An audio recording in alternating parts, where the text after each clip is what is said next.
သူမကိုယ်တိုင်ငိုချင်လာအောင်မျက်နှာကိုလက်နဲ့ထိုးတဲ့ကြက်သွန်နီနဲ့မုံငင်းကိုအသုံးပြုပြီးမျက်ရည်ကျလာအောင်စူးစမ်းတဲ့အကျိုးသက်ရောက်မှုကသူမတယောက်တည်းမဟုတ်ပဲကုမ္ပဏီရဲ့ကျယ်ပါမျက်ရည်ကျလာတဲ့မိန်းကလေးဟာပင်လယ်မျိုးနွယ်စုရဲ့မင်းသမီးတစ်ပါးဖြစ်ပြီးမစ္စတာကူရဲ့အသက်ကိုကယ်တင်ခဲ့တဲ့ပင်လယ်မျိုးနွယ်စုရဲ့တန်ရှင်းမြတ်နိုးရတဲ့အမွေအနှစ်ပစ္စည်းဖြစ်တဲ့ပင်လယ်မျက်လုံးဟာမစ္စတာကူစီရောက်သွားတဲ့မိန်းကလေးဟာပင်လယ်ကနေလူလောကထဲထွက်ခွာကပင်လယ်မျက်လုံးပြန်ရှာဖို့ခိုင်းစေခံရတယ်ပင်လယ်မျက်လုံးမရှာ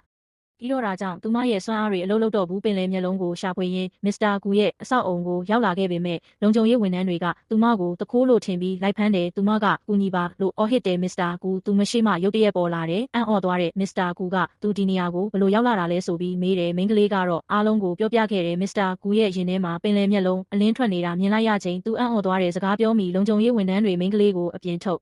ပစ်လိုက်ကြတယ်မိန်းကလေးကပင်လယ်မျက်လုံးကိုပြန်ရယူချင်တာသာဖြစ်တယ်။သူမသတိရလာတာကသူ့အနေနဲ့တွေ့ပြီးငိုခဲ့ချိန်မှာမစ္စတာကူဟာသူမရှေ့ကိုခေါ်ဆောင်ခံရတာပါသူမကိုယ်တိုင်ငိုနိုင်အောင်စူးစမ်းနေတယ်